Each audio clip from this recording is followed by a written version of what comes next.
Poster page per table.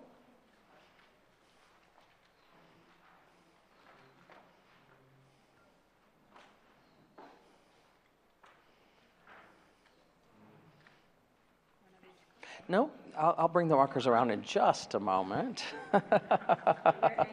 You're so excited. Actually, there you go. Everybody can take one of those. Everybody can take one of those. Everybody can take, oh, what do I want? What do I want? Just a moment, just a moment. You've got red, you've got green, you've got blue. There you go. Mm-hmm. Yeah, the color's going to be kind of important here in a sec. And I need one more green. Where's another green? I need one more red. I've got another red. What color are you guys? Red. There you go. Switching you out. I'll take those red back. No. Oh, you're going to get something later. Okay. Okay, here's the deal. This is, could I get one person right now, just one person in your group? This is a little organization, then I'll talk about the process. This is the topic we're trying to keep getting ourselves smarter about, developing thoughtful classrooms. Could one person at your table, in about 15 seconds or less, just put a little box in the middle, a little box, not a huge one, and write developing thoughtful classrooms?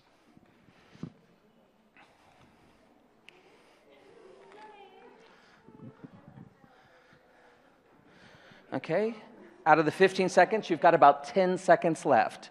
10, 9, 8, 7. Developing thoughtful classrooms. Put a little box around it.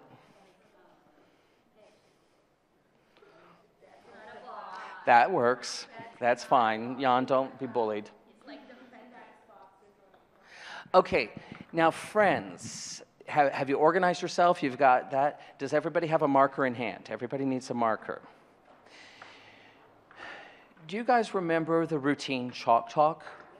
Okay, now the idea of chalk talk is this. A lot of times in classrooms, the way talk goes is one person talks, then another person talks, then one person, then another, then one person, another, right? Teacher, student, maybe student, student. But it's really kind of one at a time. The idea of a chalk talk is, guys, there's so many of you that have so many ideas. I want this room to be full of talking. Everybody needs to talk, and everybody needs to talk at once.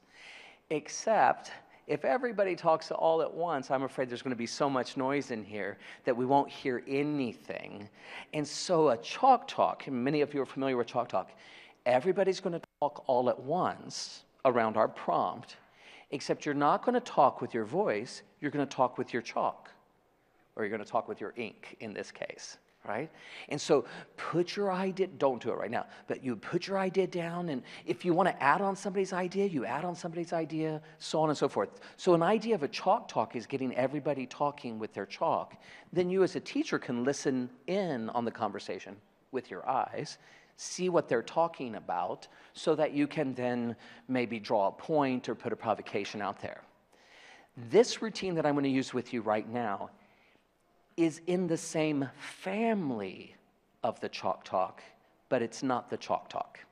This would be like a cousin of the chalk talk, okay? I'm gonna explain the process here first, and then I'll have a go. Okay, at the beginning of this, we are going to talk with our chalk, and we're gonna do that in a very particular way. Then, once we've got some initial ideas down, we're going to take the conversation from the chalk back to our voices. So it's going to start out with our chalk, then it's going to go to our voices. So if this is our topic, we're just going to learn this by doing it. Nobody's talking with their voices right now. You're only talking with your ink. Everybody can reach the paper, and you all have ink? Great. Okay. Our topic we're trying to get ourselves smarter about, developing thoughtful cultures. I want my classroom to be thoughtful. Well, what words come to mind when you think about developing a thoughtful classroom? So I would like everybody at this moment, with your ink, not with your voice, I would like you to write down just one word. That's right. Each of you get to put a word. Carol gets to put a word, Jan, Camilla B., the other Spice Girl, and Julia. Everybody get one word down. Oh, but look at the other words. You can't write the same word. So look, if she's already written that word, you have to write a different. Everybody write one word down that comes to mind when you think about developing thoughtful classrooms.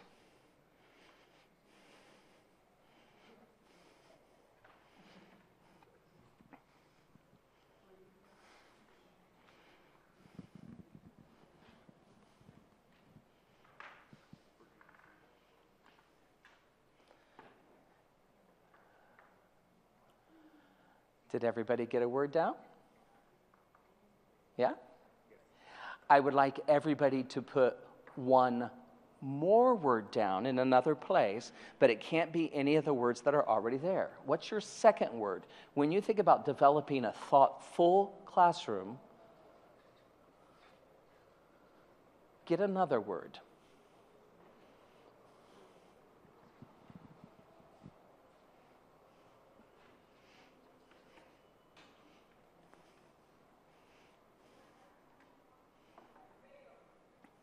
Did everybody contribute your second word?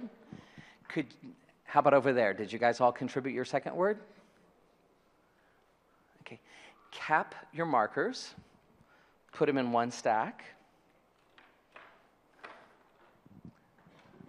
Have you written your word? Okay. Go. 5, 4, 3, 2. Okay. I'd like one person to bring those markers over here. I'd like you to give your markers to them. I'd like you to give your markers to them. I'd like you to give your markers to them. Everybody grab a new marker, a new color.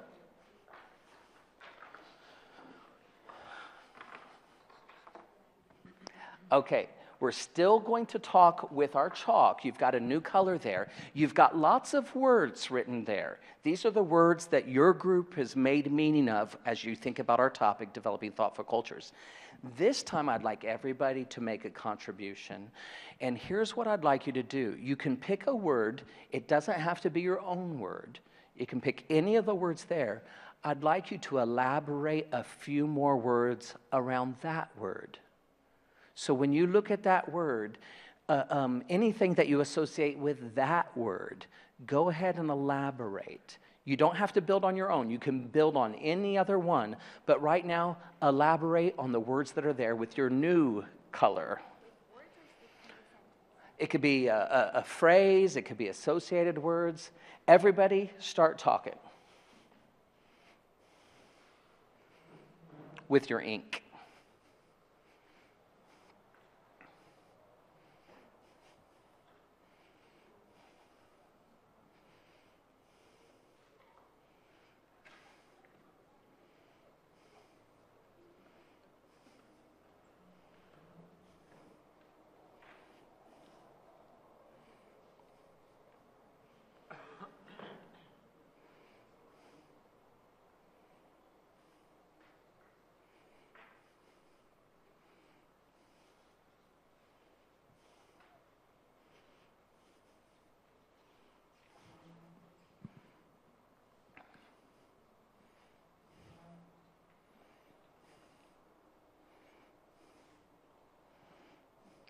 Anywhere you can make an elaboration, you're welcome to do another one.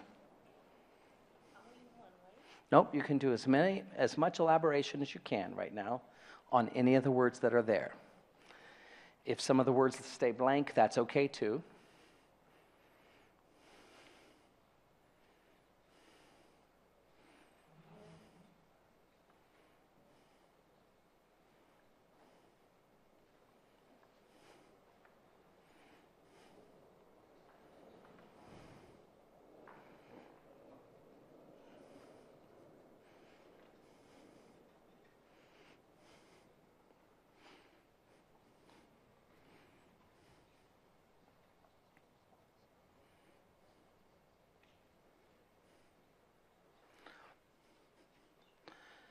Okay? Whatever contribution you're making, finish that one up, cap your markers, put your marker in one stack at the end of your table so that I can come get them.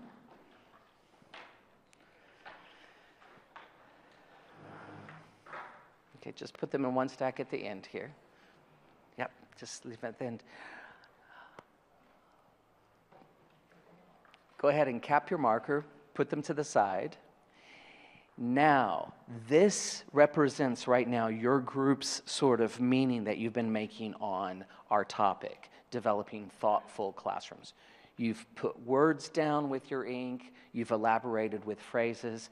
Now I would like, no more. Now I would like the conversation to go to your voice. As you look at the words and the phrases that are there, what connections are you seeing? That's sort of related to that in my mind. That's sort of related to that in my mind. Now I would like the 4 of you, the 5 of you in your case, have the conversation.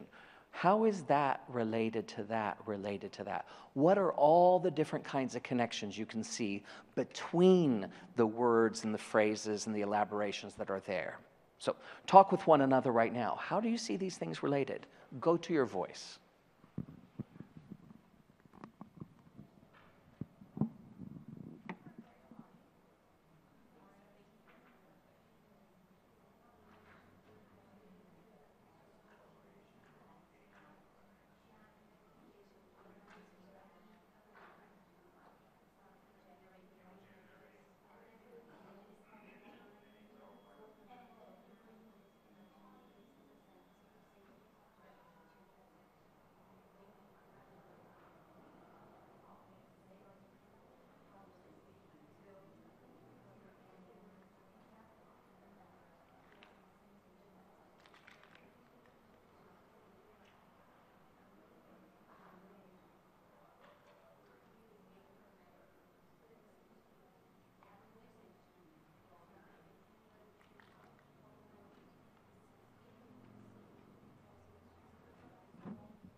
Look at it. Those are all your puzzle pieces.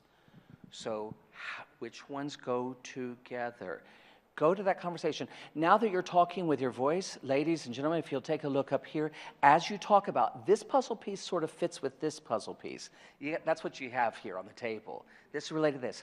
Once you've talked through, that's sort of related to that for this reason, then you've got one marker on your table. Then once you've decided, okay, that's sort of related to that, then you could go ahead and make that connection with that one marker, but could you make sure that you write the meaning, make some meaning there on that arrow, so it's not just an arrow. So if that is connected to that and you've talked about it, then one person can draw that arrow and elaborate on that arrow, if you will. I didn't bring you one. Okay, yep. So go ahead and get all the different connections down, but you have to talk first before you put any arrow down, okay? What color are we going for? Green. You haven't done green yet.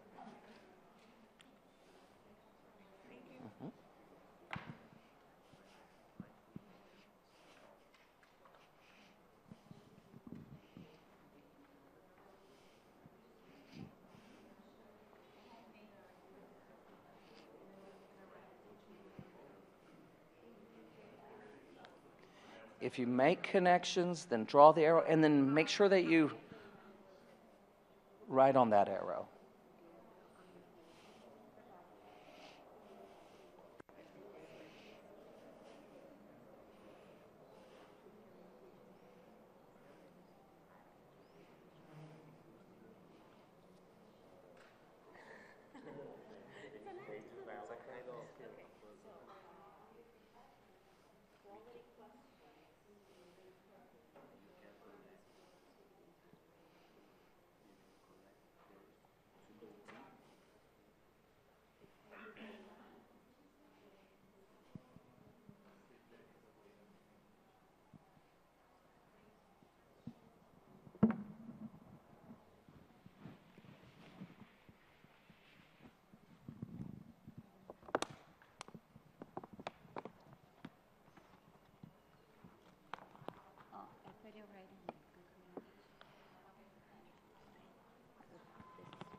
So if you start to see that you're raising some questions, there's more markers on the table for each of you now. Go ahead and in the white spaces around there, any kind of probing question that comes up, you know, I'm wondering this, or what's the significance of, or if you've got a probing question, what's the relationship for, what if, any probing questions you can get down. It may not be attached directly to one of the puzzle pieces. It might just be floating off in the white space there. But go ahead and if you're still making connections, make connections, but feel free to jot down your probing questions as well. Any of the probing questions that really come up as we think about developing thoughtful classrooms. And everybody can grab a marker and just jot their questions down.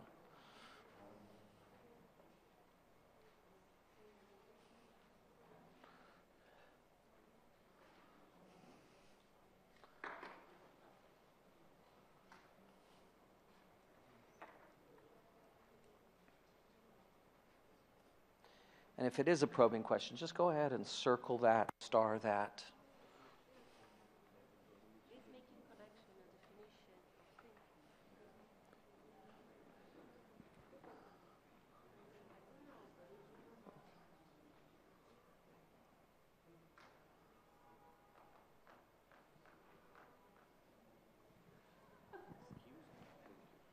So any kind of probing question.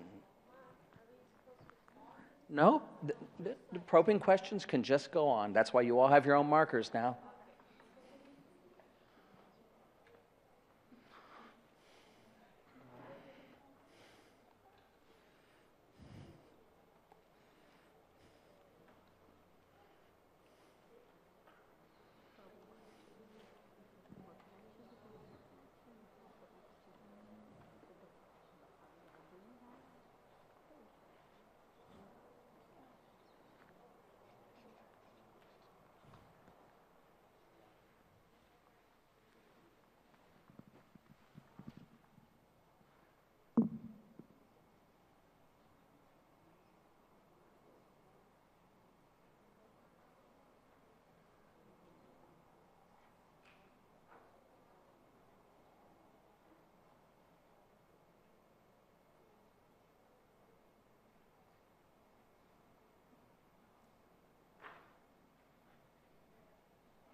So friends, one last thing that I'd like to invite you to do. This is a multi-step process, so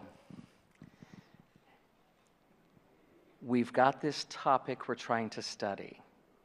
Here are the words that we've got. Here are the elaborations on those words. Here's the connections that our group is making sense of as we're making meaning. Here are some of the probing questions that come up as we try to get ourselves smarter or deeper into our topic. In this last step, I've put some Post-it notes on your table. I would like you now to individually go back inside, and where is my clicker? Here it is. With that Post-it note, now that you've talked with your friends, you've had a lot of conversation with your ink and with your voices, I need every person in this room right now to write in the space of a Post-it. You get one. What's your definition of a culture of thinking, as inspired by all the conversation you've just had? If you had to define a culture of thinking, what's your personal definition? A culture of thinking is, everybody write your initial definition of a culture of thinking as inspired by everything you just made meaning of. And go ahead and get that on a Post-it and get that on your making meaning chart.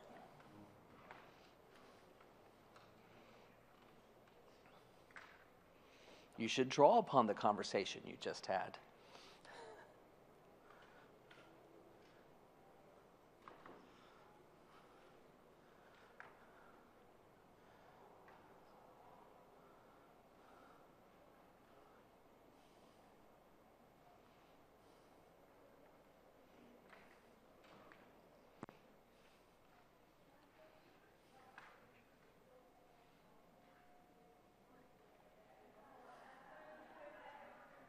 What's that? That'd be all right.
I mean, I can only imagine there might be a day where you've got some new parents that come around, like on a Friday, and they might say, so what is a culture of thinking?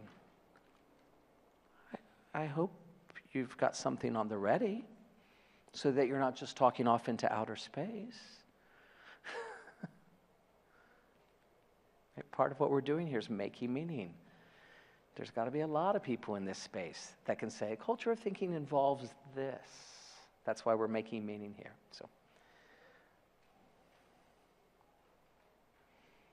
and you probably better be able to articulate it in the space of a Post-it.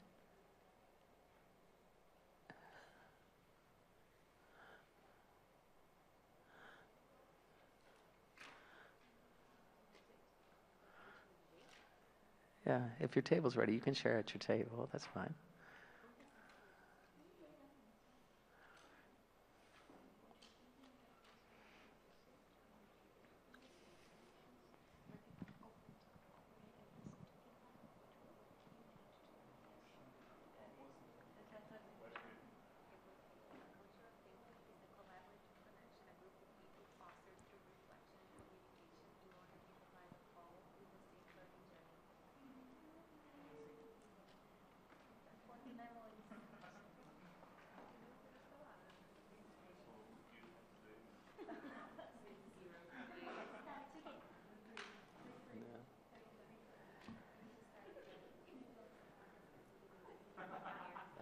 So you can share at your table, kind of, how are you defining a culture of thinking? If you shared at your table, do that here in the next minute.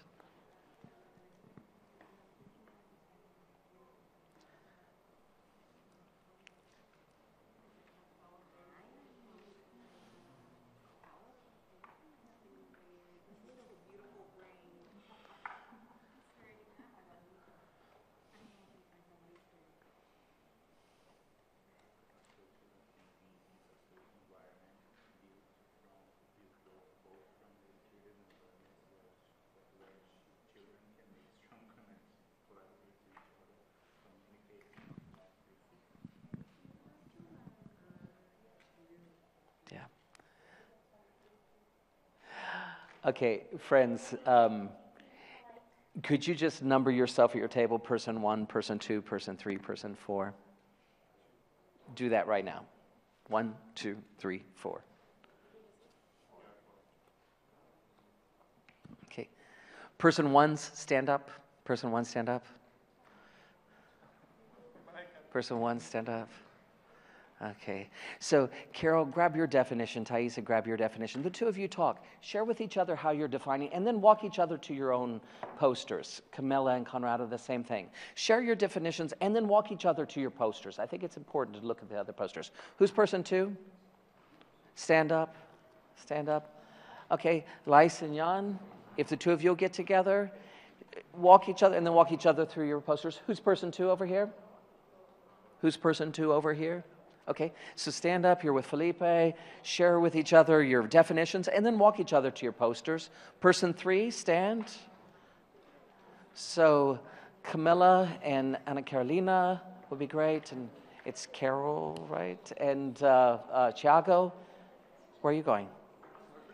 No, with Carol.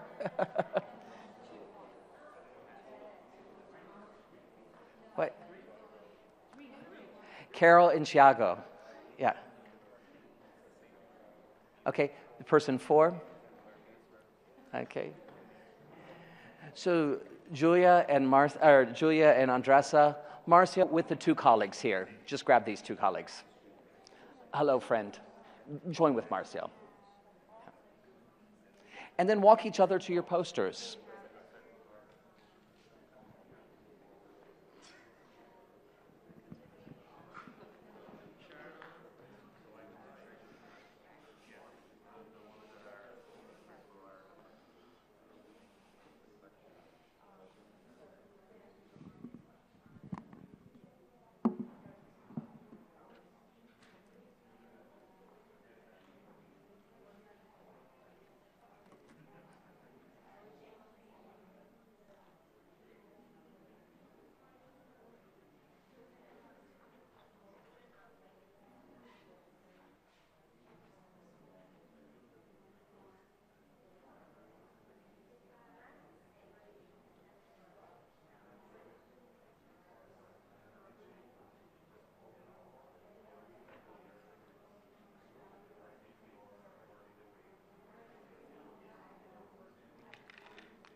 so very firmly.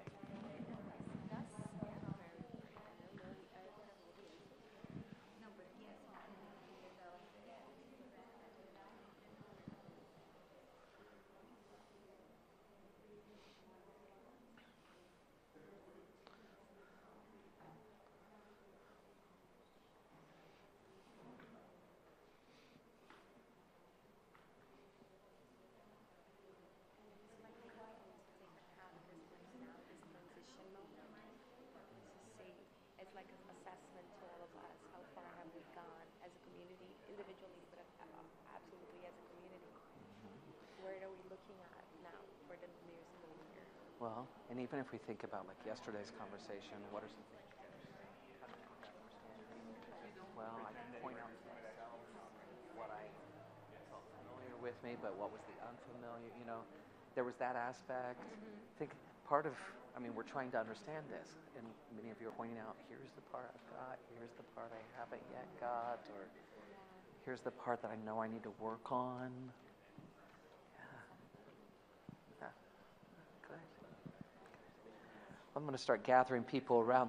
Friends, if you've had a chance to take a look around and talk with your partner, bring your own definition back to your own poster and make sure you get your definition on your poster so that doesn't get lost.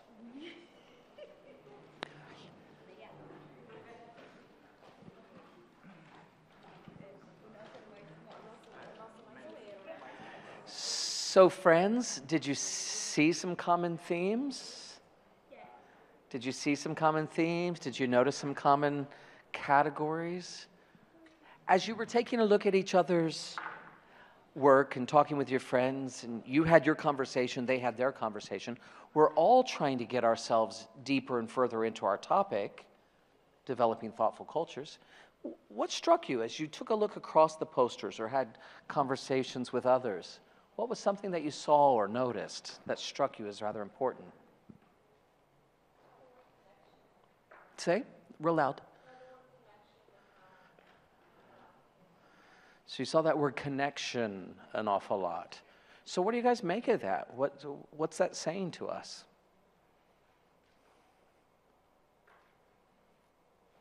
Nice, go ahead. Go ahead.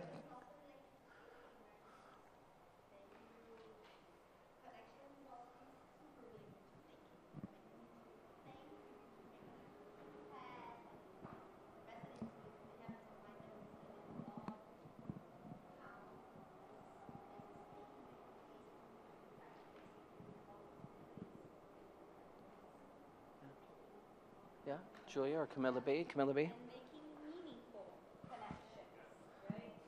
That's what makes a whole world different than not amongst themselves, but with everything, with your world, with each other, but Yeah, Julia? be connected to connection to communication here. Yeah, and talk with the group. I feel funny if you're just talking to me. And what comes to my mind is that once you have a very powerful communication, not only with your peers, but with your teacher and the world, the information you receive, the information the environment provides you, you are able to establish strong and powerful connections. Yeah, so it sounds like if you're going to communicate the story, so what does that mean you guys are doing, being a culture thing and teach for understanding? Well, you know, when people make connections between things, it seems like they understand things better. Well, we're a school that really makes sure we invite that a lot. We talk about that a lot. We ask our learners to look for connections. Maybe in other kinds of schools, not speaking badly of what goes on there, but think about the traditional role of a student. Your job isn't to make connections. Your job is to take in the connections that I've made and I'm delivering to you, right? So it sounds like that's an idea that this isn't about trying to just like totally be so far off that we're way off, unreachable from anyone else. It's just, we really create a culture where connection making is invited, it's promoted, it really deepens the learning. What else is coming up? When you were looking at the posters, or what struck you, or what did you see on someone else's poster that you think, that really speaks to me? We saw And speak with the group. We wrote here safety, and there's something in yours, right, that talks about it as well, confidence. And we said that if a child doesn't feel safe, if it's not a safe environment, then it's going to be hard, because having a thoughtful classroom is all about making mistakes and then, having feedback and learning from it. If you don't feel confident, right, and if you don't feel safe to make mistakes, then you don't, yeah. And extending a little bit of what you're saying, there's another thing there about deepening your thinking. Is that a word? Is there depth, right? So you can only you deepen your thinking and create meaningful and power connections if you are feeling safe, you are feeling engaged, and in an environment that promotes that thinking, that promotes that culture. And also extending what you said, we thought about listening is important to build empathy, and then therefore building empathy, you can create a safe environment where children can feel safe to share their opinions, their saying, and also feel safe to reflect and make connections. Carol shared with me about, they wrote about the process, the meaningful process. You need to celebrate the process instead of celebrate the final project. And that's it. Who else wants to bring their voice in? Yeah. Well, yeah, please. I'm going to get my steps today.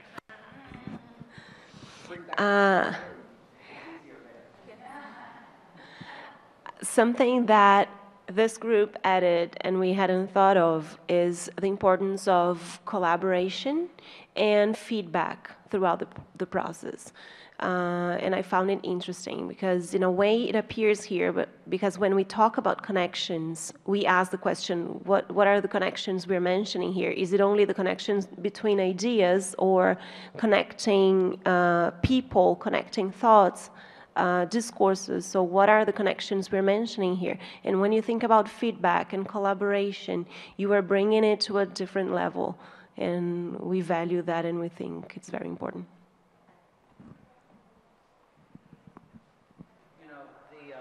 One of the reasons why I wanted you to engage in this is partly looking back at where you've been on this journey, making meaning of where you've been, as you look at making meaning going forward.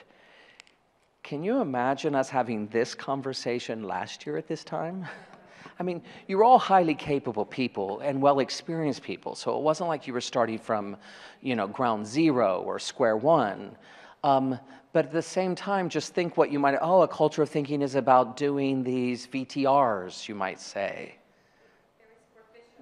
Superficial, maybe on the surface. It's about the techniques to implement, maybe. But now I think you're starting to realize, it's not these techniques we're implementing, it's really creating a culture that invites connection making, or, it will be so easy for people when they take a tour of this school. It's really cool because of the,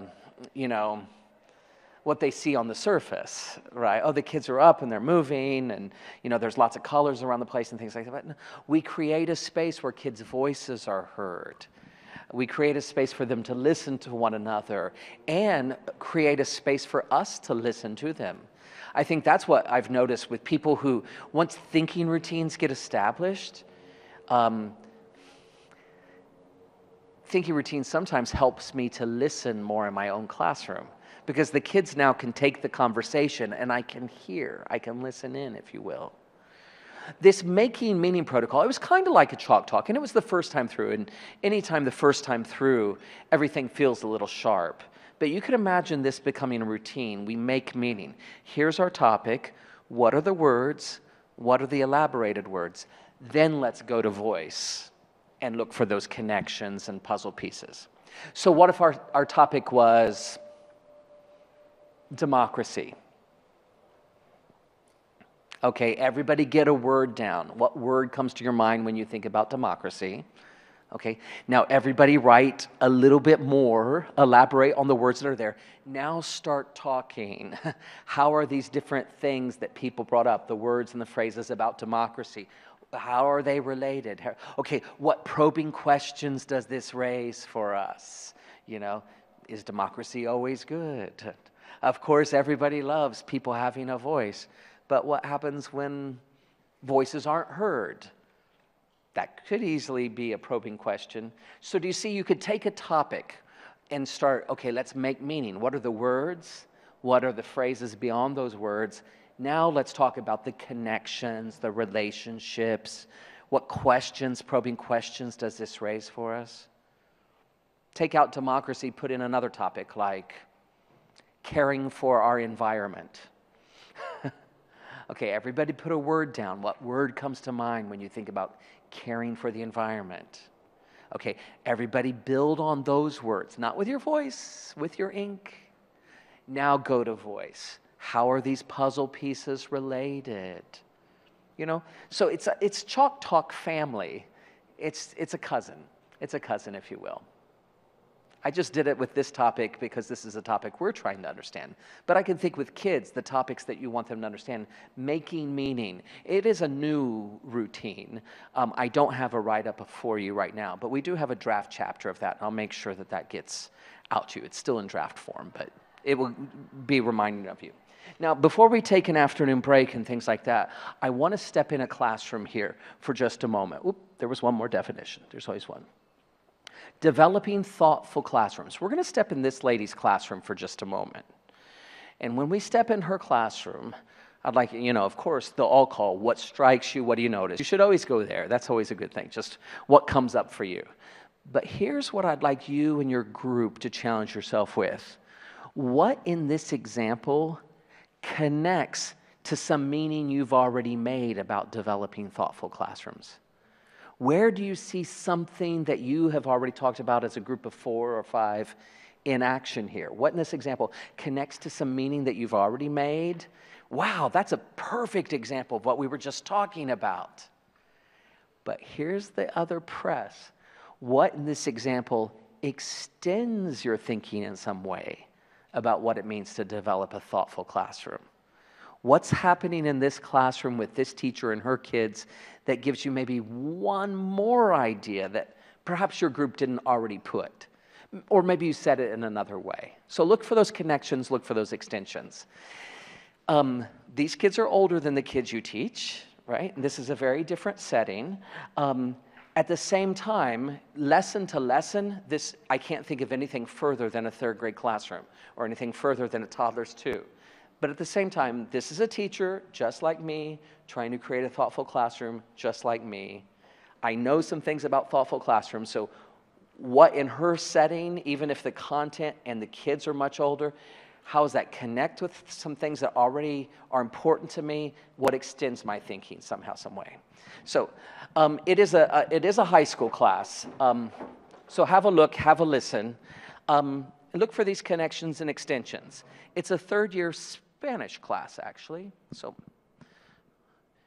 there will be some Spanish going on, and if you speak Spanish, aren't you lucky? If you don't, there will be some subtitles. Okay, let's have a go.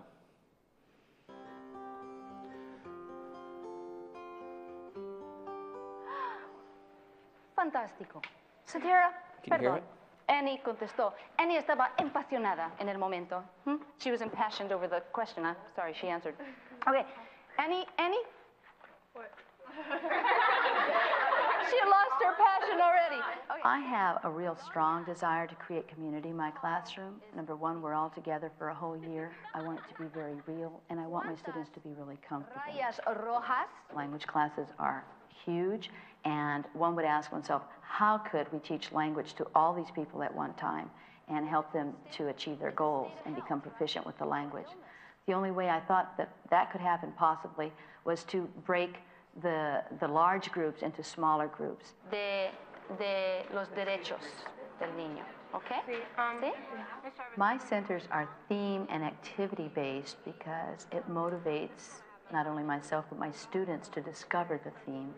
In un patio or in el patio? And It's functionally based in the sense that you will develop certain language skills. They become not secondary, but a platform in which you develop higher thinking skills, higher levels of reasoning and understanding. Hola, mi nombre es Shakina y soy de los Estados Unidos. Hola, mi nombre es Marina y soy de los Estados Unidos. Hola, mi nombre es Marcos y soy de Guatemala. Hola, mi nombre es Joey, soy de Guatemala. ¿Qué tomas adrede? Yo tomo adrede el dinero y su adquisición porque en mi país hay muchos trabajos y hay otras organizaciones que ayudan a personas sin casas y sin comida y tiene problemas en las casas. When we are developing ourselves in our centers, we are part of that development. Our understanding of where we've been, where we're going with our own lives, examples of what that might be in relationship to what other people in the world are going through. Young people really want to understand other people. And so when we do a comparative study between Central American children, as we did in one of the centers, and their own personal lives, I think what mostly stunned them was that Central American children were begging to go to school and not having any of the resources. Los niños en Nicaragua y Guatemala, quien no tiene electricidad, cuando me ducho, olvido los niños no tienen agua corriente. Correcto. Después de miraba De mirar. el video, consigue. How would you say I appreciate? Oh, aprecio, sí. Aprecio mis cosas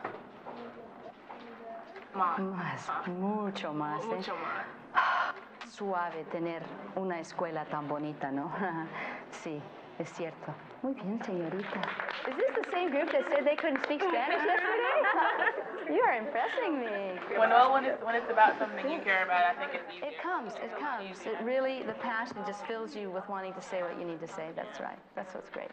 Whatever our students are developing, it's real life. It's real life concepts, and I think that that's very important. We emailed the president of Guatemala about civil rights concerns. Sería bonito mandar el email hoy, eh? Hey, Mr. Prez, what about this? I'm here today to solicit your cooperation and assistance to see if you can translate some documents for us that has to do with evacuation notices in the event that a hurricane comes about. Leslie Revis and her class have had a very powerful impact in this community. See? They've been able to supply Spanish translations for all of our agencies who are anxious to serve the Hispanic community.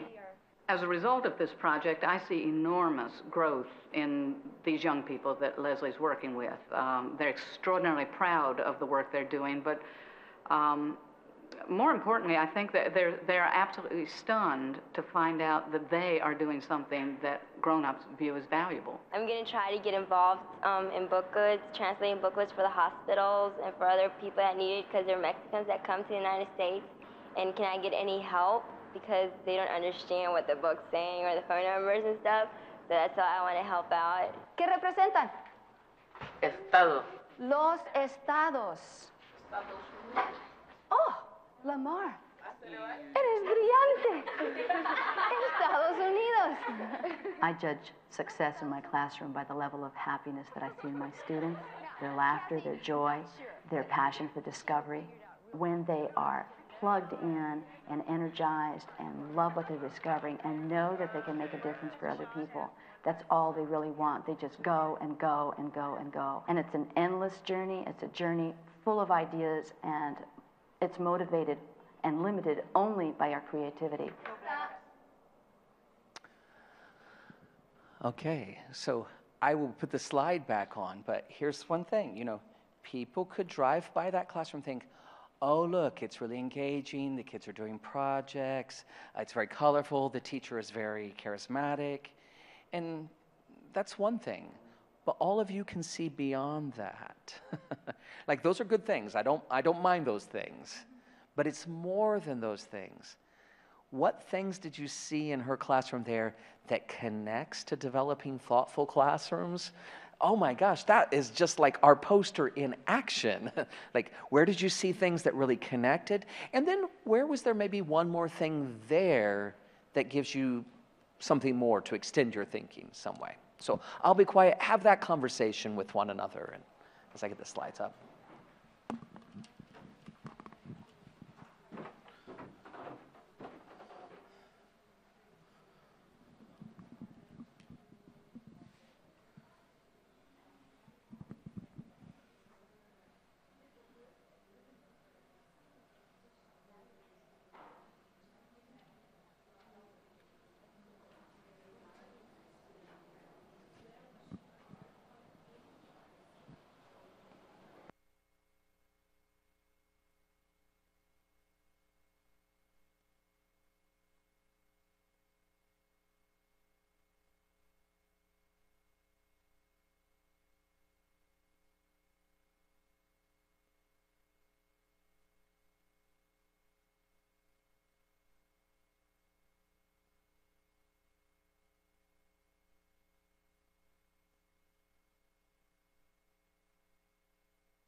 Did you enjoy that?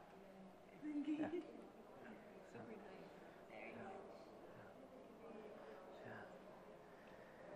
So, friends, you know, you were making meaning of developing thoughtful classrooms based on your own experiences to date. That video was made many, many, many years ago. You could tell by just even the computers what they were looking like then.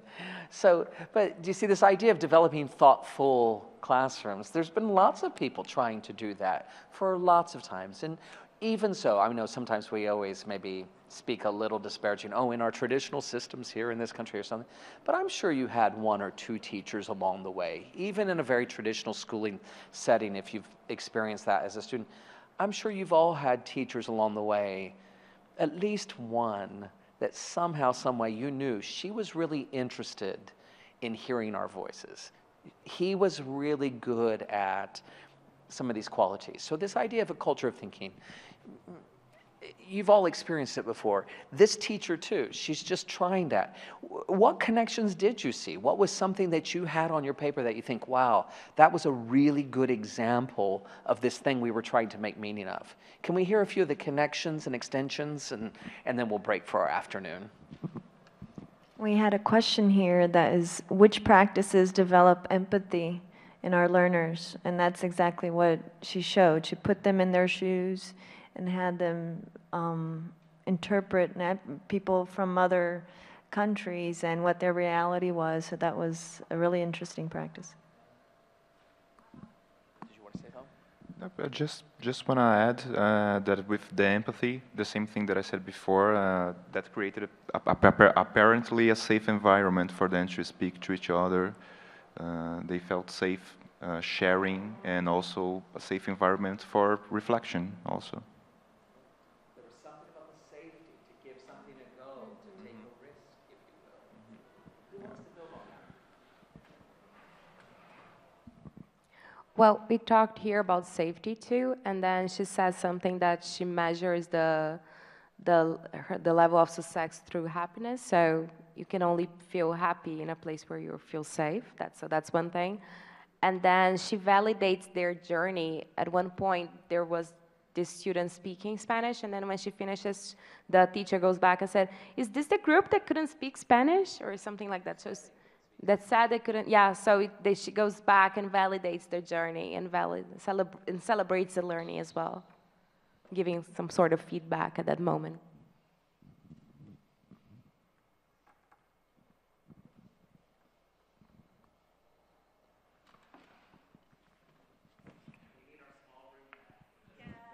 Too big.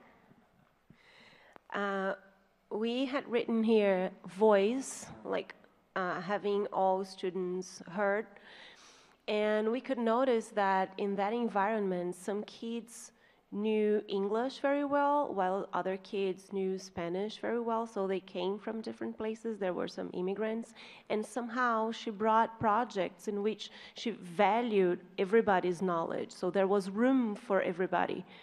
Right? Some of them were learning Spanish, and some of them were translating things to Spanish because that was their expertise. So everybody was valued, every voice was heard, and everybody had a purpose to be there. It was very beautiful. It was an extension. I am going to make just a little correction on that one. So when that boy said, "My name is Joey, I'm from Guatemala," he wasn't. He was doing a role play. So when it was the two girls and the two boys talking with each other, what do you take for granted? The two boys that said they were from Guatemala, they were American high school students stepping in the role of someone who might be from Guatemala, have that conversation. But one thing that you mentioned there is that, this was a third-year Spanish class. But even so, you're going to have a lot of kids with different abilities, and kids who really want to jump in there and try it, and other kids who feel like, I can't do this. And so it sounded like you really noticed there was a place for everybody to enter. Yeah. Yeah. Did you want to say anything else? The girl who was interviewed knew Spanish. I just had this impression that the girl that was interviewed in the project about, translating the library books, I had the impression that she was an immigrant, and because, I don't know, because of her accent or something. Yeah, maybe so. Yeah. I understand what you mean there. Yes, so you were talking like when they were going into that community service project, and the girl who said she got interested in translating. Oh, I understand what you mean there. I'm sorry, I read that wrong. But you're right. You know, this classroom, let me ask this. So a school year starts. About what month into the school year do you suppose that was? What's that? The middle of the year? And what makes you say that, Camilla? OG? The original Camilla, because I met her first.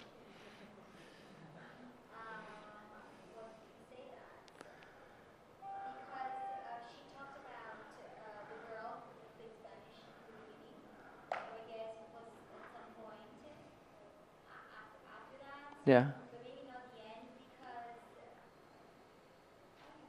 Okay. What about some others? Andressa, what were you going to say?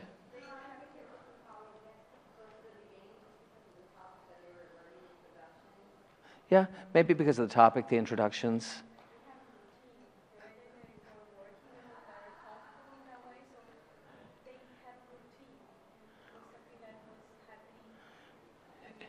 Yeah. So it seems like maybe the year had gone on because there was a routine. They were working in that way. Yeah. I only bring your attention to that because I do know some things about this video. This was the first week of school. This was week number 1. And I draw your attention to that because I think that is the power of routines, right? Right from the first week of school. How the first week happens is often how every week happens. And so how do we, right from the very first day, jump kids into the kinds of patterns we want them to get into? Now, mind you, this was a third-year Spanish class, so some of the kids would have had her before, right? I don't know how many Spanish teachers were at that school, right? This would be a foreign language class, right? So not all of the students would have had her, but I just want to go to show you that's the power of just establishing right from the very beginning these messages. This is how we learn in here. We step inside routinely in here. We listen to one another routinely in here. We take risks with one another. And if you don't know how to say something, no worries. I'll be there for you. Did you notice that one interaction? She didn't jump in to correct the girl. She waited until the girl asked. There was something about that I also thought was kind of an interesting thing as we think about these cultural forces. It's not just the activity, but it was the language, the opportunities, the interactions, sending those kids message, this is a safe place, this is a place of empathy, this is a place where we're not just having Spanish done to us, but we're using our Spanish to do something with, right? So, I mean, she's sending those messages pretty loud and clear, if you will. One thing, too, and then we're going to take our break. I will share this with you.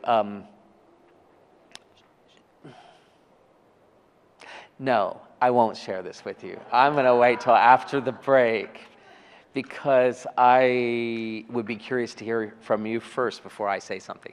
Well, they're laughing up there. Everybody just pretend like you're laughing so they think we're having fun. Louder, louder. Oh, there you go. Good, good. You guys, you're terrible. You'll do anything I say. This is how cults get started. Stop this. Don't just listen to me. No, I do want to say some more because part of what we saw there started with a puzzle. This lady had a little puzzle. Spanish classes are huge. What am I going to do? And I think some of the best growth sort of occurrences happen when a teacher identifies her or his puzzle, right? That's why these are setting us up for these inquiry action projects. What's that thing that's been puzzling you? Because that's where your biggest growth is probably going to happen. So I know it's break time from 2 to 2:30. It's 2:02, so we'll come back at 2:32. Yep. So get fresh air, get whatever coffee, Brigadero, whatever you're getting. Do it now and come back in a half hour. And make sure you tell all those other people we were just having such a good time. And we are. It is true. All right. Enjoy your afternoon break, and we'll come back in. And Julia, if you've got 4 minutes, I'll show you what we did yesterday. Julia, I'll show you what we did yesterday. when you're ready, because if you're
right? So make some room so that our friends can come in. I think it's just better for us to feel like one community rather than so spread out. This room's a little hard to work in and feel like our voices are building on each other. So the big part of this project has always been, well, if we want kids to bring curiosity, if we want kids to bring empathy, if we want kids to bring connection making, if we want kids to bring perspective seeking, how will the kids know that's what we want? I mean, you can publish it on all the posters and put all the posters out on the wall. But the kids will soon know if that's what their lived experience is. How does a classroom story get told? And I've shared this so many times in this place, right? And it's through the forces that give shape to the classroom culture, right? The routines that we put in place will let the kids know that looking at things from different points of view matters here. That's what helps us learn in here. Or if there's no routines in place, then the kids learn, oh, she says she wants that, but I don't think she really does, because we're not living that. There's no routines and structures for it. But it's not just the routines that we put in place. It's where we spend time, where we earmark time. That will send the message. This is what's important here.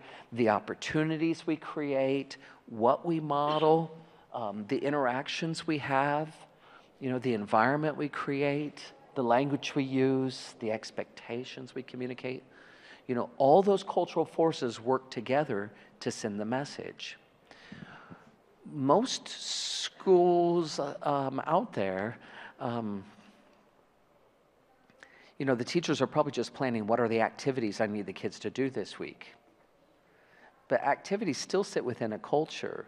So every school has language. Every classroom models something. Every classroom uses time somehow, some way. So what you're trying to do here at this school is really, how do we be conscious of these cultural forces to send messages to our kids that perspective seeking matters, or empathy matters, or connection making matters, so on and so forth. So we just watched that classroom just a moment ago. And what if I told you the classroom we just stepped in, what we were seeing on video, that was her inquiry action project. What do you think her inquiry question was? If what we saw was a response to her question, what puzzle do you think she was trying to figure out?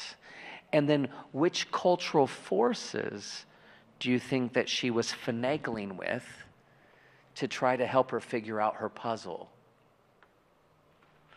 Turn and talk to that one person next to you for just a moment. What puzzle do you think she was really trying to figure out?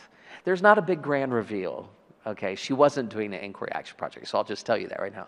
But what if this teacher was doing an inquiry action project, what do you think she was puzzled by? What puzzle do you think she was trying to figure out?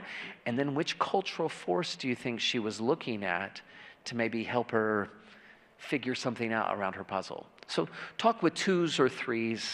Yeah, just have a little talk around that.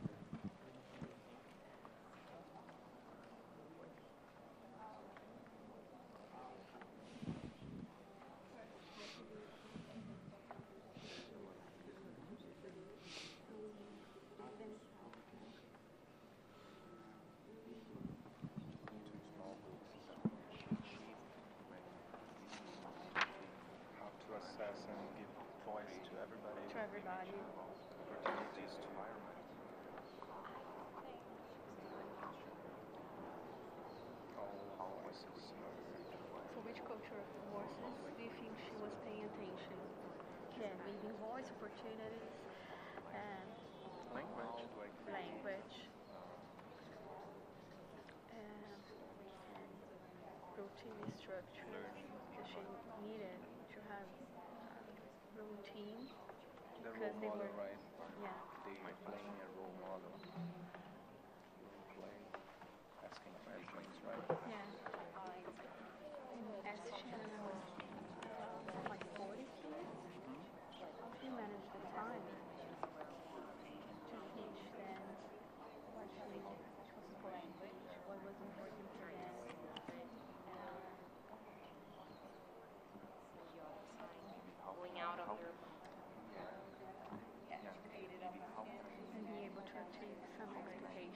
also set expectations for them within this environment. So the environment can relate small groups, right? You might be aware, but I don't know. Environment or opportunity. I think the whole thing, because when she is placed in small groups, she built like a safe place, a safe environment, so they were able to have opportunities. Maybe in this big group, they're not going to have opportunities to speak and be heard also. Sharing, right? Yeah. How would you put it? She was making connections between like when she was bringing the language as a teacher.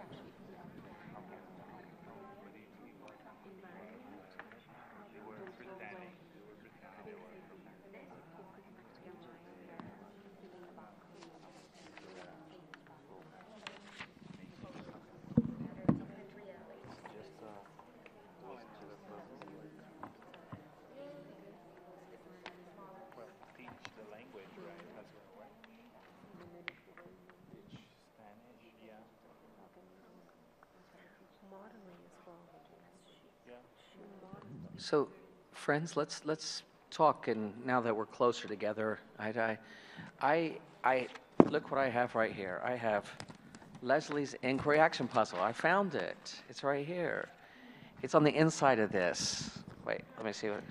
Oh, okay. What do you think it is? She's not here to tell us. All we saw was her classroom. What do you think her question was? Or could have been? We'll say it that way.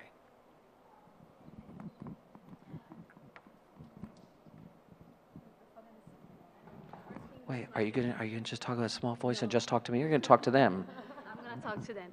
I think the first thing was the amount of kids that she had inside the classroom. So how she would be able to work with those kids, and they're going to be, they will have opportunity to speak, and they will be heard in the classroom.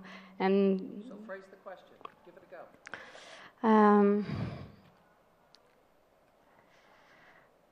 How I'm going to be able to give opportunities to all the students to speak,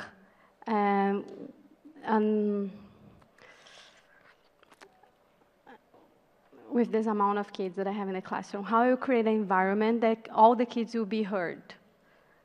I'll be able to create with this amount of kids that I have. So maybe her inquiry action question was, how can I hear more kids' voices in my classroom? And then what cultural force do you think she was trying to play with, if that were her question? First of all, like routines, structures, like she had to set a routine. So the way that I saw in the video, so they were organized in small groups already. So they were in the classroom already in small groups. So they have a routine. They know what they knew what they have to do.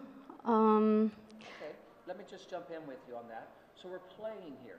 If her question was, how do I hear more kids' voices more of the time when my classes are so big? One cultural force I might start looking at is the environment.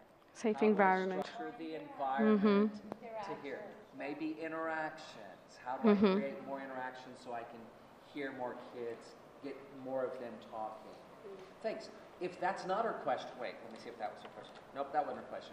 What was it? It could have been that. Like, there's nothing on the inside of this. What else? What else though? Pass the microphone. Get it down there. What else do you think her puzzle could have been? And what cultural force do you think?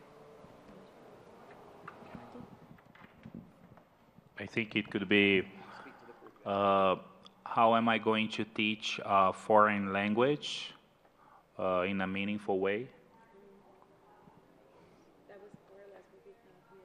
Yeah. Say a little bit more. What makes you say that?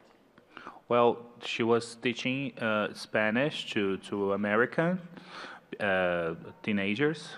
So I think she would like through interactions and relationships that they were making to each other, they could make connections and with real world situations to engage the students. So you think that maybe her inquiry was, how can I teach my subject area in a way that feels meaningful Yes, for my kids? exactly. And then what cultural force do you think she was looking at? I think interactions and relationships. Maybe interactions, relationships? Yeah, language. Maybe language. And opportunities. Maybe opportunities. Yeah. Okay. Now, the way you said that at first, John, it was very limited to just Leslie. How do I teach Spanish in a meaningful way? Yeah. Our goal is going to try to, now that would matter to her. That would be personally important to her. How to teach Spanish in a meaningful way. Raise your hand if that's personally important to you in your teaching. Not Spanish, but how do I teach my subject area in a way that feels like it's connected and meaningful? Oh, there's the universal. Yeah. That's why yesterday with your question, I was always, what's personally important to you, and then what in your question is relevant to lots of people, right? Because if her question is just, how do I get kids more kids interested in Spanish, she'd probably want to talk to a lot of other Spanish teachers, but she probably wouldn't turn to a lot of us. Not that I'm sure she likes us, but like, I don't know that we're going to help her with that because we're not all walking the teaching the Spanish language to high schoolers' life. She's probably turning to that community for those specific questions. But how do I help kids see meaning in a subject that often feels very compliant? Because they have to take it to get the credit.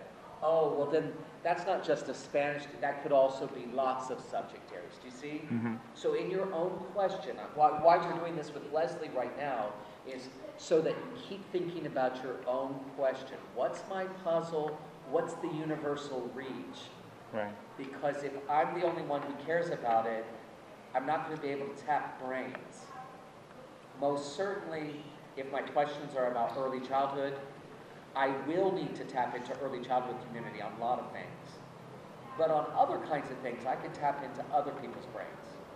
If it's just about teaching visual arts, there's not a lot of people here, so you'll want to talk with that community.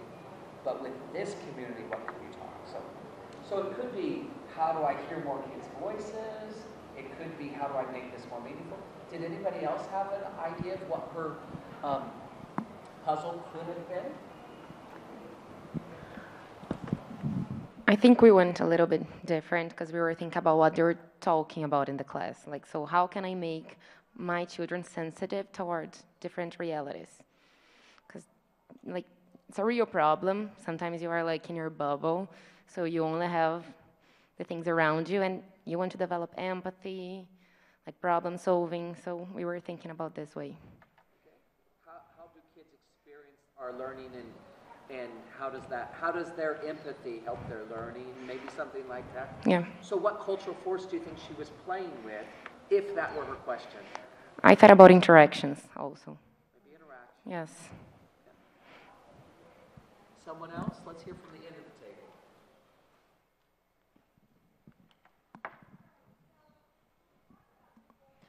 As you were talking, I kind of changed my question a bit because I had included like a foreign language instead of Spanish, but then I just cut that out. So I wrote, how can I engage a large group of students in a meaningful way instead of extending to a foreign language. So the cultural forces I thought were stronger is she gave them opportunities to research and role model, to engage them, and then the interactions to have all the voices heard. So the exercise, thank you, Patricia, that what we're trying to do here is that notion of what's the puzzle, and then what cultural force can help me unlock that puzzle. Okay. This is a little different. When I first started working in other schools along this line, and when people did routines first, does the microphone come back? There we go. with some other schools in the past, especially early days, we had people, you know, we always put the big idea of a culture of thinking out there and it's shaped by these cultural forces. Then we often help people start studying routines because people can do something with routines. People feel like, oh, I can do a color symbol image. I can do a 3 whys. I can do a what makes you say that, right? So that has a practical quality, whereas I'm going to go and do interactions. Well, yes, of course we're doing interactions, but you see, it doesn't have that same kind of quality around it. But it's still worth studying. In other schools, we did routines first. Then I asked other people, okay, out of the other cultural forces, which one are you most interested in? And then what puzzles do you have about that force? Over time, I flipped it. Rather than saying what cultural force do you want to study next and what puzzles do you have, it's in your efforts to create a culture of thinking, what's still puzzling you? And then what cultural force might you need to look at? So what's the puzzle, and then what cultural force do you know I got to start looking into my interactions if I'm going to make a big classroom feel small? I'm going to have to look into environment if my puzzle is about how do I help more kids feel safe to take risks. Meaningful. If my puzzle is, gosh, a lot of my kids, they're doing the learning, but I don't know that it's so meaningful for them, and I'm puzzled by that. Okay, how do I make the learning feel more meaningful?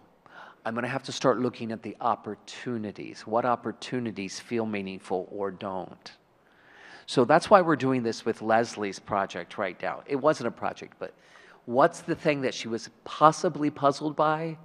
And then what cultural force might she need to look into?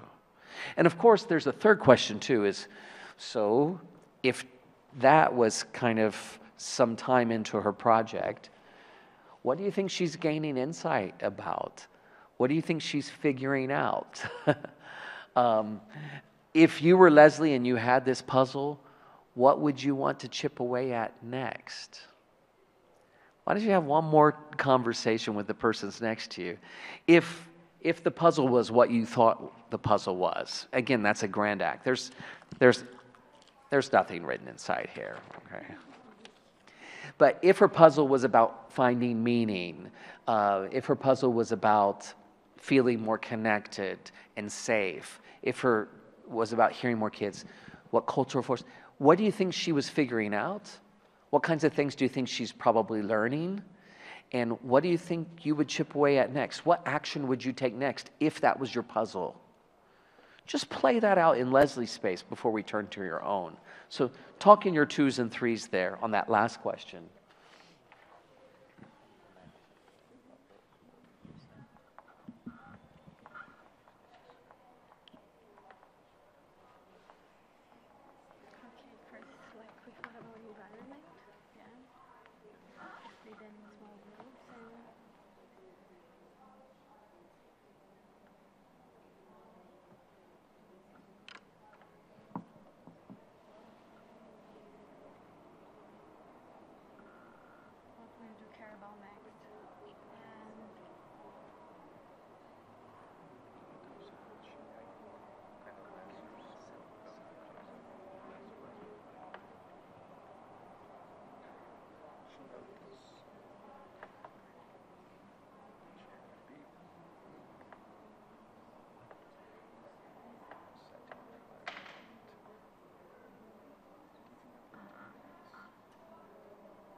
So the first thing that we would need to do is like, and we talk about the environment, like small groups.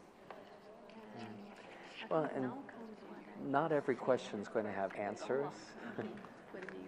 But some questions, there might not be an answer to that, but there will be perspectives.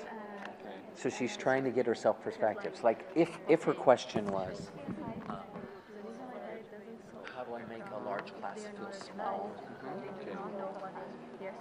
So I'm gonna maybe put people in groups and have do stations. I'm gonna try something, a different interaction, different opportunity.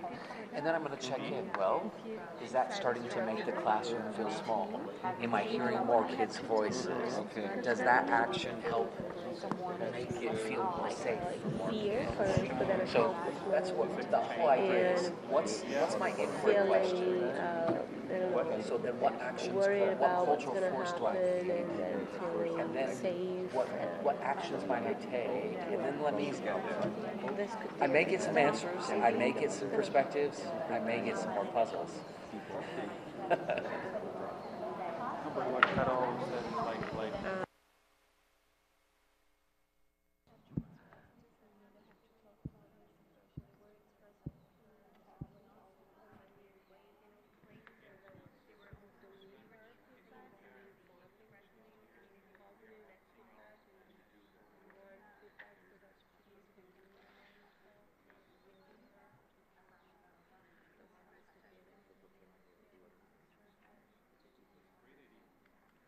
Okay, so friends,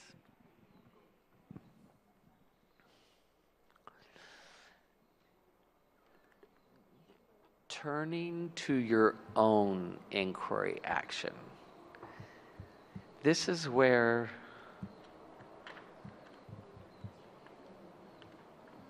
the bleep gets real. There you go. You knew I was going to say something. Andressa, you bring out the worst in me and the best in me.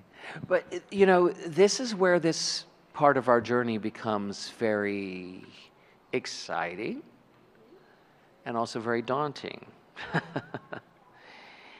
All those questions you were posing yesterday, if you already knew the answer to those questions, you probably wouldn't be asking that, right? Some of these questions, they're not answerable per se, but you know that if you don't address that question this year with whatever group's in front of you this year, next year at this time, that question will still be niggling at you. It will still be a little thorn just needling away at you. And that's what we want this year to be for you. Find that question that I want to figure out something more about it. We're not expecting you to move mountains. You may not have a big grand reveal, but if you chip away at it little by little, this question I have, and try some things, which then leads to more questions, which leads to more actions. Inquiry, action, inquiry, action. Nothing, we're not talking big overhauls, just little things. Maybe some things might be a big grand overhaul, but we're not expecting that. We're expecting just, if this is my question, what do I need to start chipping away at? Not because that's what the school wants me to do, or what Priscilla or my leaders would want me. Like, I want me to do this. Okay, so that's why yesterday, what's personally important to you, other people could help me with it, because not everybody teaches middle school math, but other people think about getting more kids' voices in the mix, right? So which cultural force would you need to start looking at more closely for your puzzle as you had written it yesterday? And then what initial actions do you think you'll need to start? Again, it's like choose your own adventure. The only actions you need to take for this project are the actions you assign for yourself. So what's my puzzle? Which cultural force do I probably need to start looking into? And then what actions could I imagine myself taking? We've got time here this afternoon. I know you're thinking about your Friday presentations and new kids on Monday and things. So I want to acknowledge you've got a lot going on. So while we're in this little protected space now, chip away at this, and then there's going to be a point where you might just need to set that aside and let it hum on the back burner, and then bring it back out. But I've got a little bit of a planning guide that other teachers like you have used. So if you could take one of these and shuttle it down, wait, I need half of those, because I only got one from Marcio. Okay, race. Go. Wow, okay. It's to Felipe, it's Conrado, it's to Carol, it's to my friend over there whose name I forgot. It's to Jan, it's to Julia. Oh my gosh, Camilla OG, Camilla B, the other Spice Girl, Thaisa, Lais, friends, and Andres, and boom. Look how fast you did that. Good. Look at the first page. I'm going to walk you through this, and then we're going off mic so that you can have some private time. You could work with somebody, or maybe you want to do it yourself first and then join with somebody. We've got a nice chunk of quiet space to do it. So page 1. Oh, I should look at page 1. Sorry. Oh, there you go. I'll give you, and let me get my glasses on. So number 1 says, the question or puzzle I have about creating a culture of thinking that I'll use to form an inquiry action project this year. Well, you've kind of already done that. That was part of yesterday. Now, what you wrote yesterday was not written on tablets of gold. It was just A4 with a marker, not even a glitter pen. So if you feel like you need to change that question, it's not exactly right, no worries, that's your prerogative. My suggestion is just don't spend forever on that, because you could spend all the way till now in October trying to come up with the perfect question, and then it never takes you anywhere. So what's the question that I think I'm going to be working on this year? Number 2, which cultural forces might I need to take more notice of to unlock this puzzle? Time, language, opportunities. My gut tells me it has to, it might be these 2 or 3. You might say all 8. But for now, which 1, 2, or 3 do you think, I really want to put my eyes on that? Look at number 3, because this is a little bit new. I was trying to do it with the group I was being mean to yesterday. Number 3, a hypothesis or working hunch that I have about my question. If my classroom felt more safe for more kids, then what are you imagining? That's your hypothesis. Like, then the magic shall be mine. Well, that's not very helpful. Then I expect I'm going to see this more. If your gut tells you something, try that. You don't feel like you have to fill in all of this, whatever's helpful for you. But I think it's always good to have a little working theory. When you hear the sound, ding, turn the page. Ding. Okay. Number 4, some possible actions I could take in the short term. You're setting up a new school year. You've got a lot on your plates here these first few weeks. But what's one action, maybe 2 actions that you think, yeah, even with the busy of a school year, maybe these are 2 little things I could do. So try to get some thoughts about that. Number 5, when I take the above actions, how do I imagine using the data that these actions generate? So like if I do that and I generate this data, whatever that data is, what do I want to learn from that? What will I scrutinize, pore over? What will I look at that's going to help further my thinking? Lastly, number 6, ultimately, grappling with this question will help me ... What does studying this question buy you? What's the benefit? What's the payoff for you? What's the payoff for your kids? Really, if you don't see any value or any benefit to grapple with that puzzle, if you can't imagine what the payoff's going to be, it's going to be a long, slow, onerous year. So I think I would see this payoff. Does this make sense for folks? This is just a little bit of a planning guide, because between your question yesterday, you might want to just push yourself as much as you can in the next 40 minutes, 30 minutes, 40 minutes, maybe by yourself, and then maybe let there be light. Look, I already feel like some of you are getting ideas because the light bulbs are going off, okay? But use this time now, because then this might need to be tucked away for a few days and let it simmer. So do what you can on this. when you're ready by yourself, and you can spread out, we've got the whole room here. Spread out, do what you want. When there's somebody else that's ready to talk, if you want to talk through, maybe give one, get one. This would be a perfect moment. Let me give you one more idea. Here's maybe one more action you could do.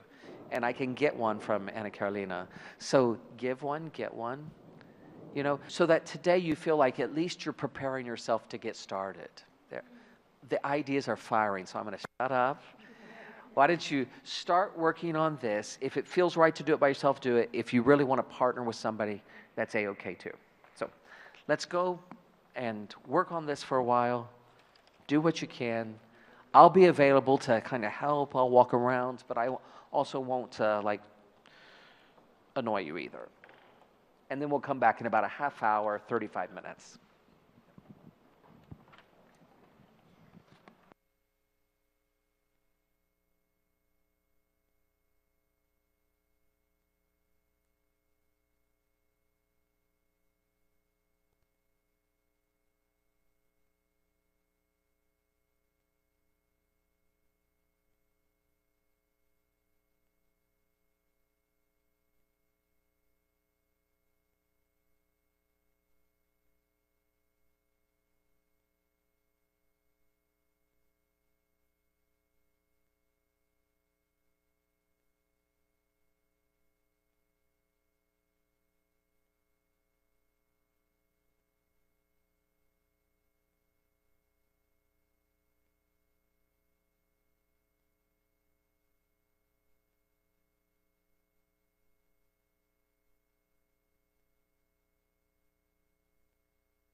want to come back around.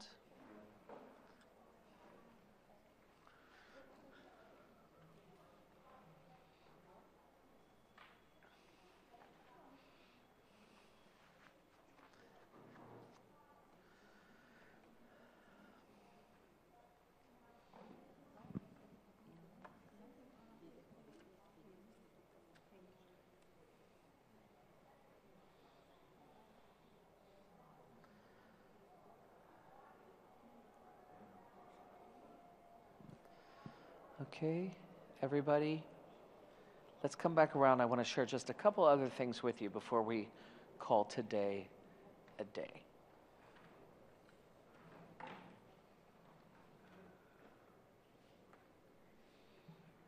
Did you get some ideas? What's that? I remodeled my class. You remodeled it? But I was using the strategies, trying to follow the steps, little by little, Okay. thinking deep. Yeah. Under question. So you got something that feels pretty good to you to get started? Good.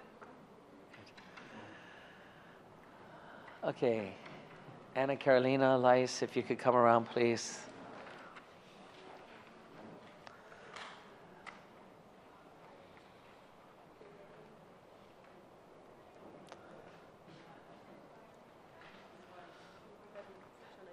Yeah, I know. I hate to,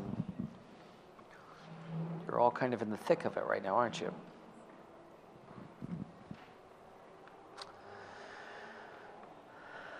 So friends, I'll wrap up our time together and just give a little forward thinking from here. It's a little bit of an undertaking to get people to do their own projects and things, but I would imagine that you'll be meeting with Catherine or with Eric to set goals and things like that. Won't there be some kind of goal setting that happens? Maybe, I don't know. But you'll be talking with him. You know, could this project be part of some of your goals for the year? So I don't want this project to feel like it's this separate thing on top of everything else. I'm hoping that this little question that's interesting for you, you know you want to work on it for yourself, I hope it could feel like a little bit of a foundation or a thread through the year. Because I also know, I was saying this to Priscilla the other day when I was explaining this project a bit. You know, you've got other consultants that come and work with you on different things, like project-based learning or assessment or last week, didn't you have somebody with literacy and writer's workshop? Okay, and what's that? Habits of Mind, your Habits of Mind folks will come through. Okay, so those all good things, but they could also feel like just more things. So one of my dreams is, if you have this inquiry action project, like, how do I create a classroom that feels safe for the kids who are often on the outside? Let's say it that way. Then, when I do have some interactions with the Writer's Workshop people, maybe something that I'm learning in Writer's Workshop helps me think about that question. When we do a deep dive into project-based learning, something I've learned about with this project-based learning that we're starting, that actually helps me think about safety, trust, promoting more confidence, whatever my inquiry project is. When the Habits of Mind folks come around, or that book club that some of you are a part of, you know, any of these other interactions, if you've got a research question, you'll start to see how all of those ideas also speak to the question, because your question doesn't work for those projects, you know, but your experiences in those projects help feed your question.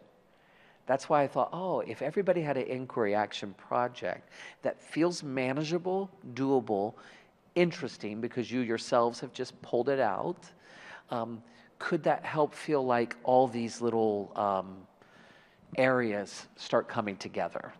So that was a hope for mine. So yesterday's work and today's work is what do you care about? It's still just a little elusive for you, but it's not far away.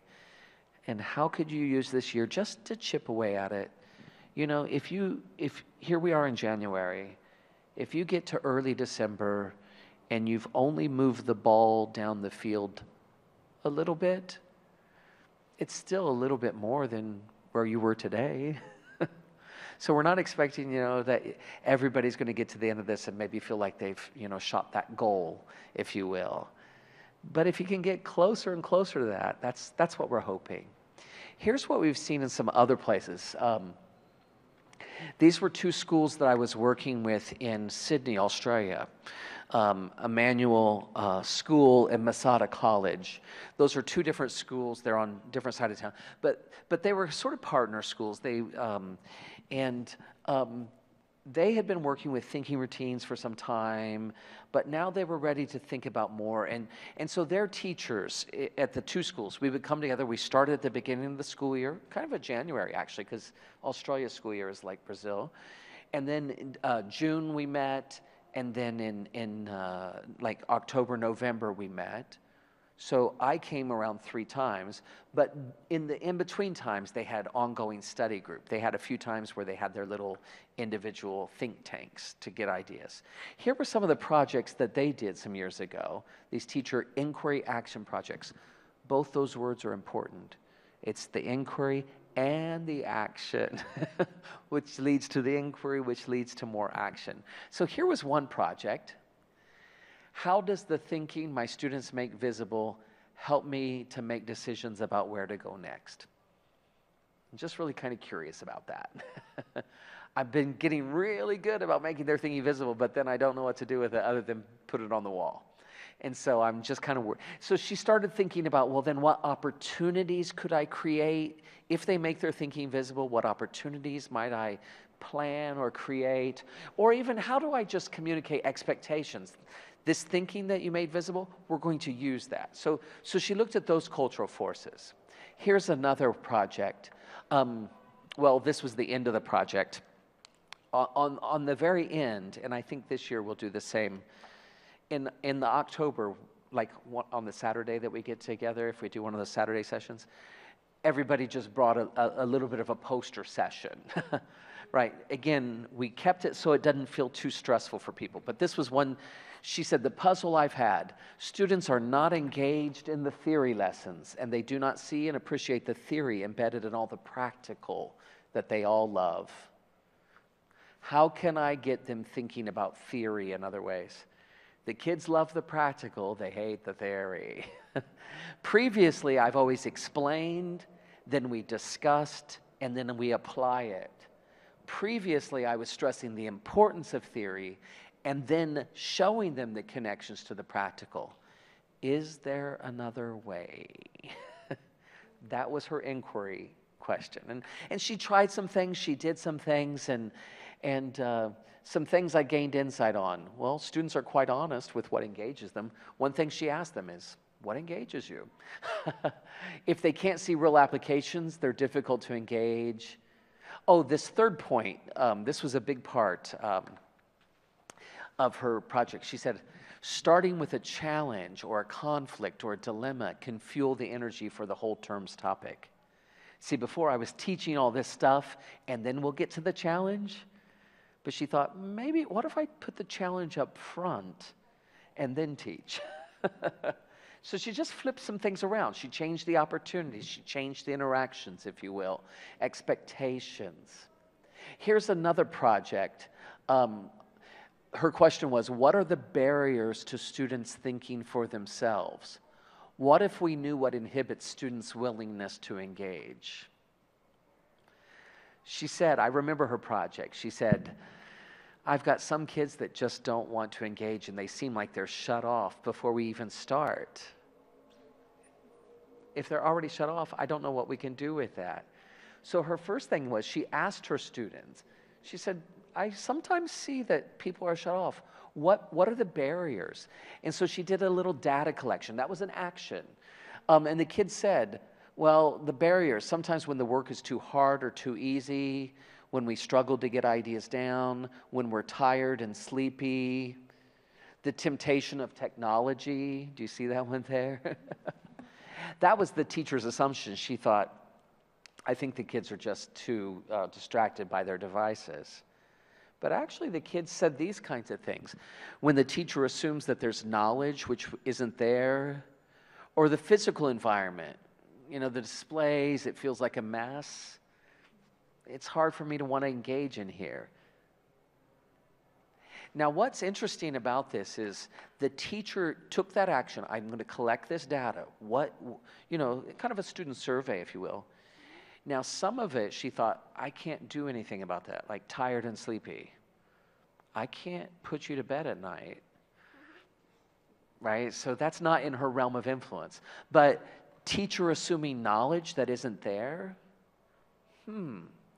maybe I could start to check in on, you know, what connects, what extends. So she did start thinking about routines, opportunities, the environment.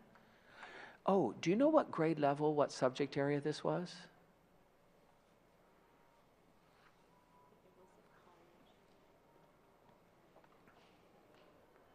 Do you know? Good. I'm glad you don't know, because this is a question that could be lots of people's class, right? This happened to be Jewish studies. It's Masada College and Emmanuel School. Those were both Jewish schools, Jewish private schools. She was the head of the Jewish Life Department, right? And they're a Zionist school, and having an identity with their Jewish heritage is really important there. What does this have to do with Jewish studies? Nothing, but everything, right? This one here, do you know what that one was? The theory and the practical. Yeah. That could be a lot of classes too, the theory and the practical. Science class, maybe. It was actually the music teacher. It could be art. It was the music teacher. This one here, how does the thinking my students make visible help me make decisions about where to go next? That was a first grade teacher. But you can see that after our moral question, should we keep all the mini beasts in the classroom? So anyway, do you see what I'm saying is these projects, we have to find the universal reach. That way, it doesn't matter if it's Jewish studies or if it's music or first grade, a lot of us could chime in on it and give perspective and learn something from it. I'll just do a few more and then we'll start wrapping up here. This person, my reluctant thinkers. You know, what causes the reluctant thinkers to think, puzzle, or wonder? How do I encourage deeper thinking and understanding? This is kind of like some of your projects. So she's like, well, what's missing from my practice? Is it my questioning these cultural forces of time, opportunities, modeling? Is it routines? So she's just playing around with that, if you will, modeling, language. How can I find alternative ways to deliver knowledge and content and increase the value of thinking? You know, the kids want to know the content and they don't seem to value the thinking. So I got to create opportunities, time, routines for it. So do you see how we're not moving away from routines? It's just elaborating. Evolution, if you will. Here's the last one. Or no, that's not the last one. I had another one. Anyway, so be it. The whole idea here is any of these puzzles that we have as teachers, how do the cultural forces help us to study that? So all of you have a little puzzle and you think you've got a cultural force or two to look at. The number 4 asks you what's an action you can take in the short term. Well, get the school year going. Everybody needs to do that. But one action, I think what I heard Thiago say, do you all have copies of that book, Creating Cultures of Thinking? How did you get it? You said Priscilla gave it to everybody. Oh, she just gave it to you? Aren't you lucky? No, I think it's around here. There's the Making Thinking Visible book, and then there's Creating Cultures of Thinking. In Making Thinking Visible, we really outline all the routines. In Creating Cultures of Thinking, in that book, and I'll make sure that Priscilla and Catherine and Eric, I'm sure there's a copy around here somewhere, but you can get it. Each of those, he's taken each of those cultural forces and he's outlined all of those cultural forces, just like we did with routines. So if you think expectations is something that I need to work on, maybe one action you can take in the short term. Read just that one chapter on expectations. Because at the back of the chapter, it gives ideas of what to do. So like that's a manageable, doable action. Maybe like between now and let's say February 20th, I will read one chapter from that book and look at the ideas at the end of the chapter to find my way forward. So what's your question? What cultural force? And then start taking action. Not because I'm going to be here to, whoosh, that was yesterday. You have to kind of chart your own journey for that. Now, support system. My other idea is, between now and the time I come back in June, at least 4 of your PD times, you'll meet with a small think tank, if you will, a small group of other brains, 1, 2, 3, 4, 5, 6, and that will be your group. And that on 4 of those Wednesdays, you'll meet together and you'll share what you've been doing on your projects and get ideas and give ideas. Teachers bringing their own work, talking with teachers about it, so that Priscilla and Catherine and Eric don't have to manage that. You can self-manage. So we just need one per, so let's say if we have 36 teachers here, I don't know what the number is. There's all of you who have inquiry action projects, and then all of them, they don't have an inquiry action project so personal, but they do have an inquiry like, how do I make thinking visible? How do I create a culture of thinking? So what if we took the 36 teachers and divided it into 6 groups of 6? Well, then each of those groups on that Wednesday, whatever Wednesday it is, each of the 6 groups meet, but each of those groups is going to need a little bit of a facilitator. That person isn't the boss of that group. You're not getting extra pay for that. It's not a big, grand, glorious assignment. But like among the 6 here, we just need Carol to lead the conversation. Okay? So that's what I just need, the people who are interested in maybe helping out on that. You don't have to be their boss. You don't have to be the expert. But if you don't mind being maybe the person who hosts and facilitates, that's not a big presentation thing. I'm going to teach you a couple of tools tomorrow. Here's what I imagine that could happen in those 4 sessions. This is what these teachers did. That's why those teachers, you saw the end of their project, but they didn't start there. They just started with a question. What could you bring to your study group when it's that Wednesday? Well, between now and June, you might try something, like you might collect some student work. And I tried this, I asked the kids this, I have student work. I want to bring that to the table so the group members can help me reflect on it. So you could bring a collection of student work to reflect on, and having 5 other people reflect on it with me could be very helpful. We could use the considering evidence protocol. We used that last year once. Everybody brought an artifact, and the process is, what did I bring? Why did I bring it? What did I learn from it? And then other people also read into that. So I will always see my own stuff, but other people can see more into my stuff. So that's one thing your think tank could do is, if you're the presenter, I could bring something of some student work, and other people can help me reflect on it. Okay, that's one thing.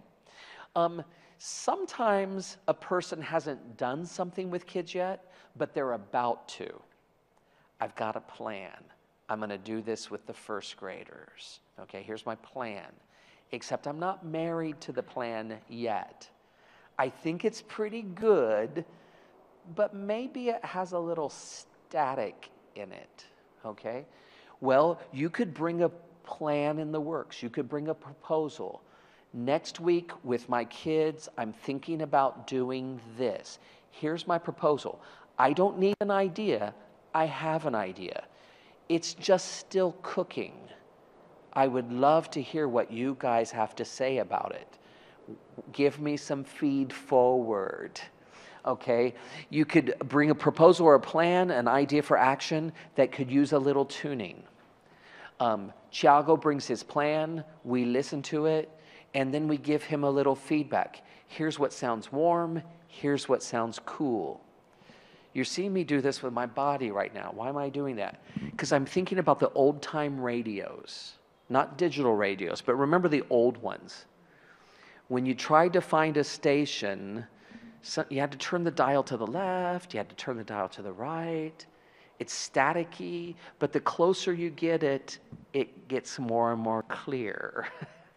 Some of you are very young. You may never have seen radios like that. Maybe in movies you have. But that's a tuning protocol. So tomorrow, I'm going to teach the tuning protocol. What does that feel like? So I need one of you who has a little plan in the works that you could use the other people to maybe help tune it. So if you've got a plan in the works, bring that tomorrow. Here's the other thing. Sometimes I haven't done anything with the kids. I don't even have an idea to tune because I'm stuck. I just don't know what to do. You could bring that to your think tank. And a dilemma, a puzzle, I don't need you to solve it for me, but could you give me some ideas? And we've got a protocol for that called the descriptive consultancy. Camilla B brings her plan, or she brings her dilemma, we listen to it, we help brainstorm some things. We won't solve it for you, but maybe you'll get an idea to help. We might, but we'll give you an idea so you can solve it yourself. So the facilitators, what I need the facilitators to learn is those 3 tools. And then your group can decide what you want to do on those 4. Are we bringing a dilemma? Are we bringing a plan to tune? Are we bringing an artifact? You know, we'll keep it manageable, doable. But if you're interested in doing some facilitation or at least learning these tools, I mean, you're all going to experience these tools this year. But if you're interested in kind of learning it, maybe helping out with that, then let Catherine know that you'll want to come to that session tomorrow. So, guys, make sure you don't lose your papers. Keep everything because your journey will just be very, very iterative all year long. It's really been fun to be back again with you guys. Where we were last year to where we are now, I can't even believe it. And I'm just really delighted to be joining you again. So thank you. I know we overshot our time. Catherine is probably waiting for you, and Eric's probably waiting for you. Yep, we're good. Okay, bye, everybody. That was the... Yeah, you're welcome.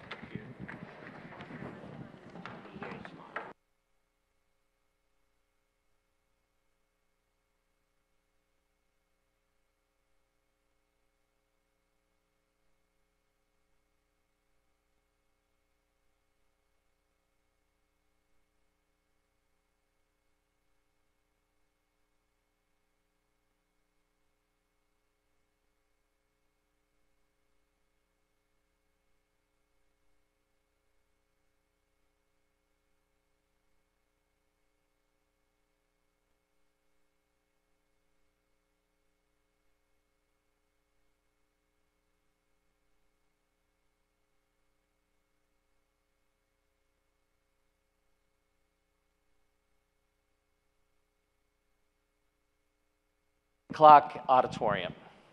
Oh, that's here. Okay.